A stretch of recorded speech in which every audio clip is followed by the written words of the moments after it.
Assalamualaikum warahmatullahi wabarakatuh. Nama saya Muhammad Fauzi dari manajemen H dengan NIM 34021903227.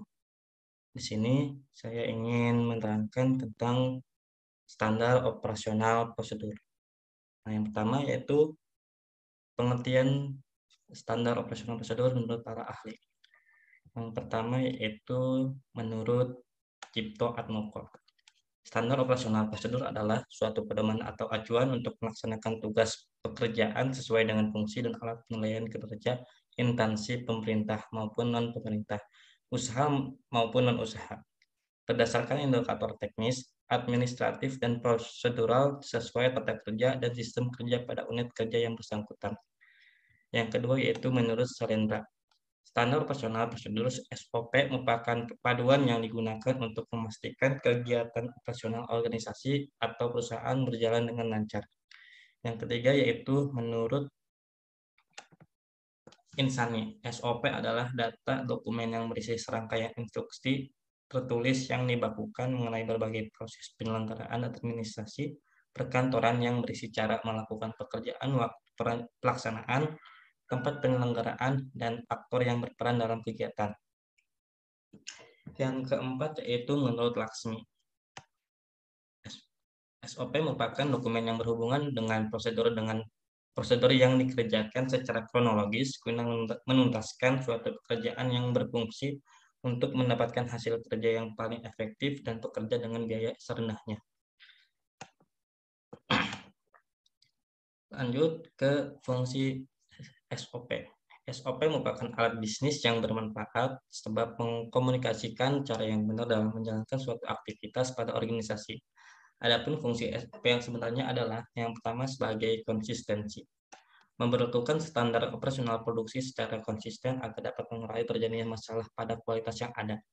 Yang kedua yaitu sebagai redukasi kesalahan. Selama dalam melakukan tugas sesuai yang tertulis, maka peluang cukup besar untuk mengurangi kesalahan. Yang ketiga yaitu sebagai komunikasi. Dengan evaluasi yang diselesaikan yaitu untuk mengkomunikasikan perubahan proses pada karyawan. Selanjutnya yaitu tujuan organisasi harus selalu membuat SOP. Standar operasional produksi juga memiliki tujuan sebagai dasar mengatur cara kerja seluruh individu dalam bekerja dan membangun kualitas secara umum. Tujuan SOP untuk menjamin setiap unit kerja menjalankan aktivitas dengan tepat, cepat, efektif, efisien, dan terhindar dari kesalahan. Dalam organisasi perlu membuat SOP yaitu yang pertama susunan kerja, yang kedua perencanaan proses akses, yang ketiga riset karyawan, yang keempat pembahasan dan sosialisasi, yang kelima pelatihan, dan yang keenam evaluasi. Selanjutnya B. Manfaat SOP.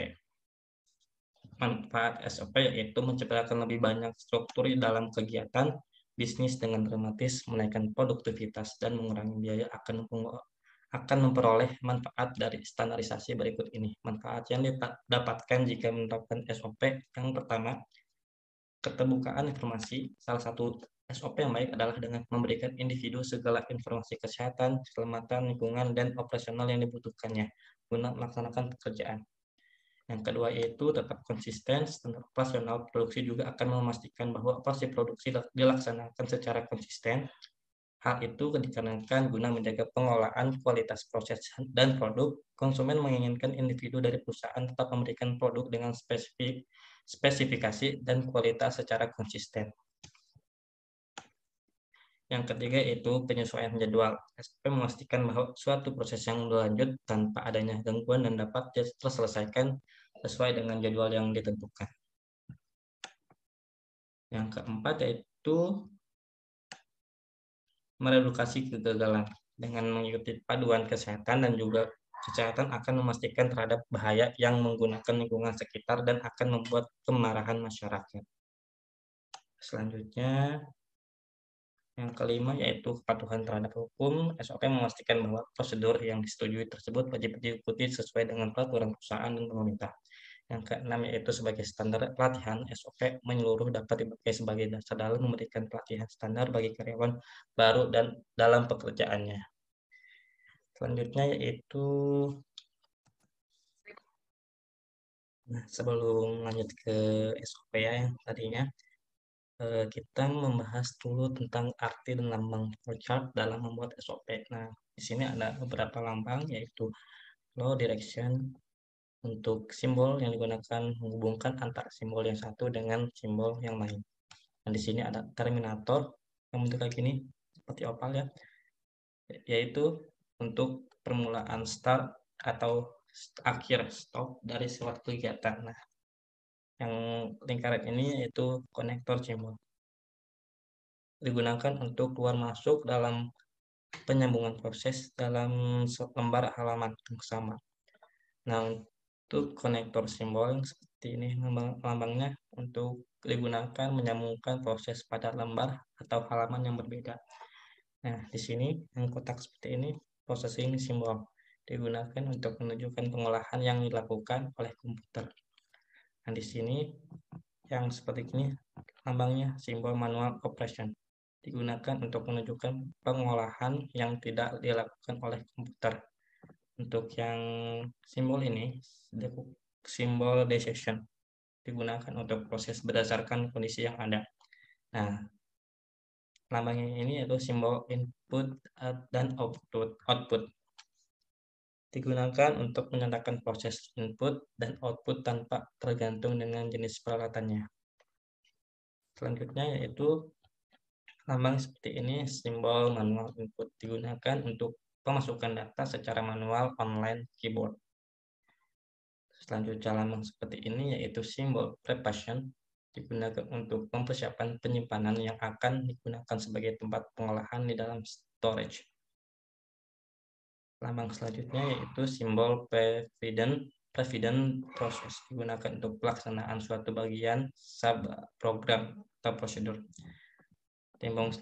Lambang selanjutnya yaitu simbol display digunakan untuk menyatakan peralatan output yang digunakan yaitu layar, platter, printer, dan sebagainya. Lambang selanjutnya yaitu simbol disk and online storage, yaitu digunakan sebagai menyatakan input yang berasal dari disk atau disimpan ke dalam disk. Yang selanjutnya yaitu simbol magnetic tape unit digunakan sebagai menyatakan input berasal dari pita magnetik atau output disimpan ke pita detektif magnetik.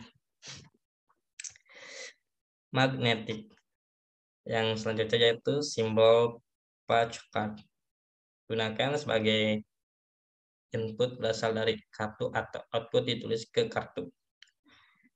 Simbol berikutnya yang terakhir yaitu simbol dokumen. Nah, di sini sebagai menyatakan input berasal dari dokumen dalam bentuk kertas ataupun output dicetak kertas. Nah, sudah. Contohnya ya.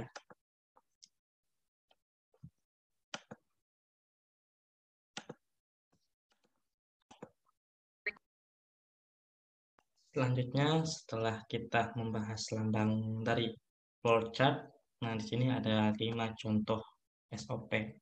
Yang pertama itu permohonan dosen pembimbing TA. Yang keduanya ada pembuatan infografis. Yang ketiganya ada penyelenggaraan web. Yang keempat ada pelayanan informasi publik. Yang kelimanya ada tata persuratan. Nah, di sini saya hanya ingin menjelaskan satu, yaitu pelayanan informasi publik. Yang menurut saya terbaik kan. Nah, di sini ada kegiatan, pelaksana, dan dokumen. Di sini ada pelaksananya yaitu Des Layanan, Bidang Pelayanan, dan PPID. Yang pertama, kegiatan pertama yaitu menerima permintaan informasi publik dari Des Layanan diteruskan kepada bidang pelayanan, dan dokumen yang diterimanya adalah daftar IP dan formulir permintaan informasi publik. Yang kedua yaitu melaporkan kepada penanggung jawab pelayanan. Nah, dari Des Layanan ke bidang pelayanan. Yang ketiga yaitu menginstruksikan untuk mempersiapkan segala sesuatu yang terkait dengan permintaan informasi publik. Dari bidang pelayanan diteruskan kepada PPID. Nah, dokumen yang diterima yaitu nota dinas permintaan informasi ke satuan kerja. Yang keempat yaitu memproses lebih lanjut dan menginformasikan ke des layanan. Dari PPID yaitu ke bidang layanan. Dokumennya itu bahan informasi. Yang kelima yaitu menghubungi permohonan informasi publik. Dan dari bidang pelayanan langsung ke des layanan. Dokumennya yaitu melalui telepon, email, fax, kantor pos, dan informasi yang diminta. Yang keenam yaitu melaporkan kepada PPID. Nah, dari des layanan yaitu ke bidang pelayanan dan diselesaikan ke PPID. Mungkin cukup sekian yang bisa saya jelaskan. Kurang lebihnya saya minta maaf. Assalamualaikum warahmatullahi wabarakatuh.